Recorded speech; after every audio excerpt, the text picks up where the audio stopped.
안녕하세요. K토탈 채널 홍할머니 김미경 박사가 들려주는 한국사 스토리텔링입니다. 오늘은 구석기를 우리가 이제 보고 있는데요. 네 번째 시간으로 제가 분기를 타고 달려간 곳은 바로 청원 두루봉 동굴을 그대로 재현해 놓은 문화재 단지입니다.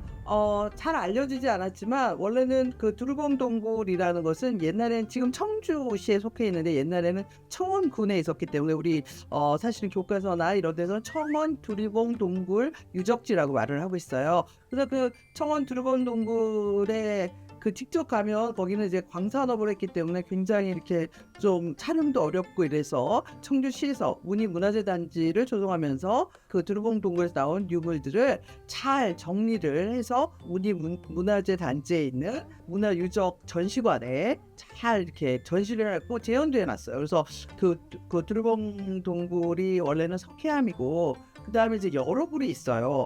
그런 여러 굴이 있는 것 중에서 첫 번째로 제가 그 속으로 들어가는 곳은 어디냐면 홍수아이가 발견된 홍수아이굴입니다.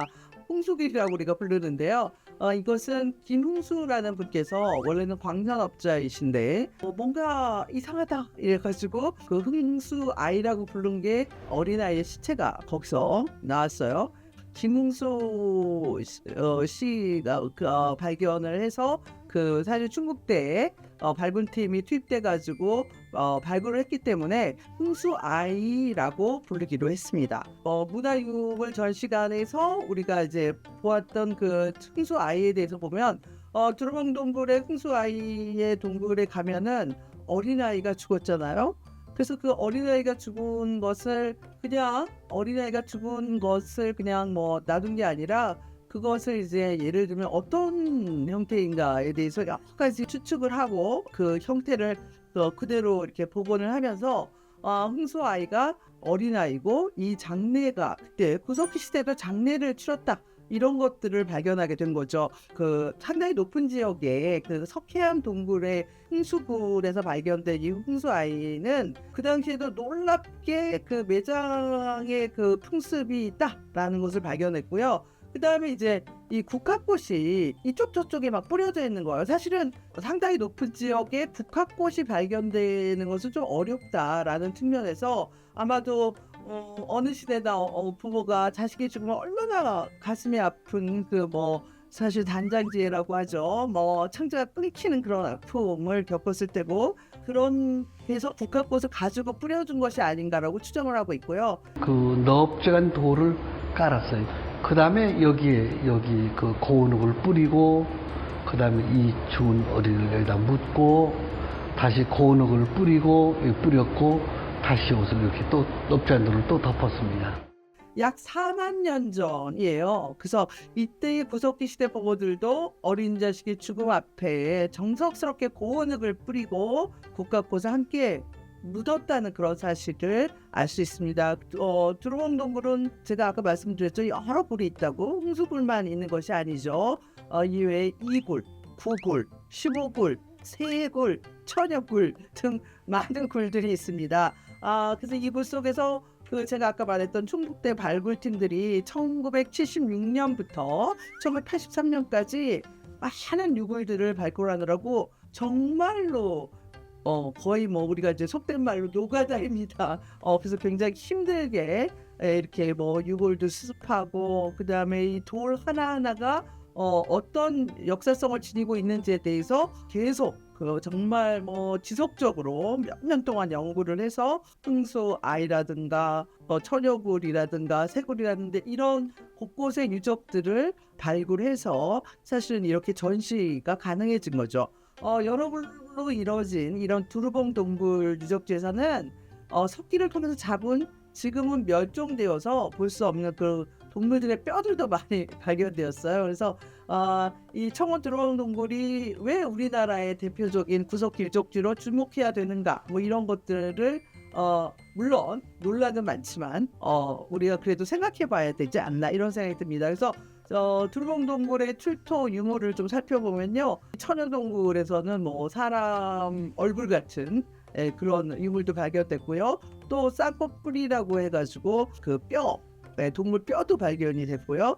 갈비뼈, 등뼈 뭐 이런 것들도 발견됐고요. 그다음에 두루봉 천유물에서는 큰 그 꽃사슴 뿔, 그다음에 곰뼈, 사슴뼈 뭐 이런 것들이 발견돼서 아마도 이런 동물을 사냥해서 구석기 사람들이 의식주를 해결했던 이 부분에 대해서 그래도 잘 알아볼 수 있는 그것이 바로 그래도 두루봉 동굴이 아닌가 이런 생각이 듭니다. 또 구석기 시대의 석기에 대해서 이렇게 정확하게 이렇게 정리한다는 의미에서 문화재단지 문화유물전시관에 전시되어 있는 충청북도 청주시 흥덕구 옥산면 소로리에서 발굴된 여러 톡에 대해서 간략히 소개해 보도록 하겠습니다.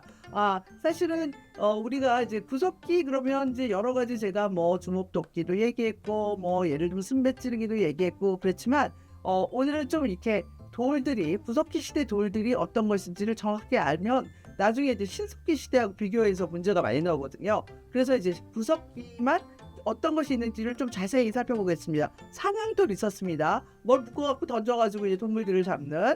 그 다음에 글개가 있어요. 뭐 가죽이나 나무껍질 뭐 이런 것들 벗기고 이랬던 것 글개. 그 다음에 밀개가 있죠.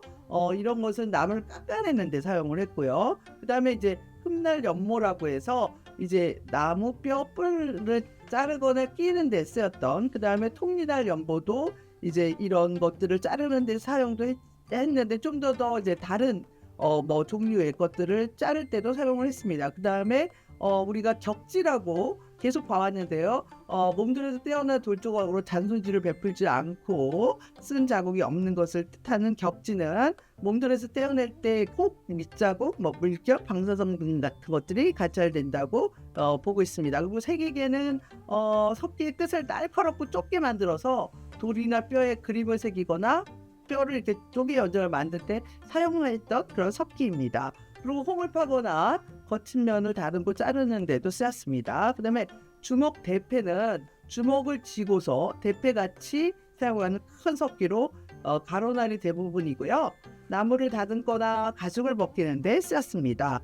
밀개보다 크고 무겁고 두껍고 날이 이루는 각이 한 60도에서 90도 사이에 가파른 편입니다. 그 다음에 뚜루개는 뼈, 뿔, 가죽, 나무 등의 구멍을 뚫는데 파봐요. 보시면 꼭 뚜루개를 할 수 있도록 송곳날처럼 이렇게 지니고 있죠. 그래서 날쪽보다 넓은데 좁은 것을 자루에 달아서 쓰기도 했습니다. 이렇게 소로리의 출토 유품을 보면서 구석기 시대는 이런 석기들을 사용했다는 것을 확실히 알게 됐죠. 자, 다음 시간에는 드디어 이제 구석기가 우리가 이제 네 번째로 제가 맨 처음에 단양의 궁굴과 수양계 유적지, 그 다음에 이제 연천리로 달려가죠. 연천 정곡리의 선사 유적지를 봤고요. 또 공주 석장 유적지를 봤습니다. 그리고 오늘 청원 두 번 동굴의 유적지들을 살펴보았죠. 그래서 이런 것들을 다음 시간에는 여러분들을 위해서 어떤 구석기의 문제가 나오는지를 총정리하는 시간을 갖도록 하겠습니다. 저는 역사를 하면 미래가 보인다 라는 모토를 가지고 여러분께 한국사 스토리텔링을 앞으로도 열심히 제가 현장을 띄워서 여러분께 전달하도록 하겠습니다. 여러분들 늘 정말 역사에 관심을 가지면서 미래를 꿈꾸는 여러분이 되시길 바라면서 오늘 홍할머니 김미경 박사가 들려주는 한국사 스토리텔링을 여기서 마치도록 하겠습니다. 여러분 다음에 만나요. 네, 안녕히 계세요.